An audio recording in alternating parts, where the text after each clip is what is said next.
कुछ समय बाद दक्ष प्रजापति ने एक विशाल यज्ञ का आयोजन किया। उन्होंने सभी देवताओं को बुलाया, लेकिन जानबूझकर शिव और सती को निमंत्रण नहीं दिया।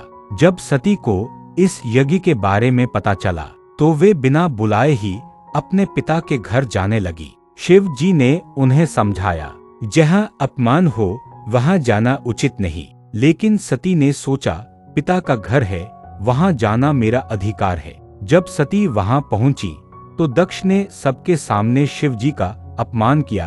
यह देखकर सती का हृदय टूट गया। उन्होंने कहा, जिस शरीर को मैंने शिव के प्रेम से जोड़ा है वह अब इस अपमान को सहन नहीं कर सकता। और फिर सती ने यज्ञ की अग्नि में स्वयं को समर्पित कर दिया।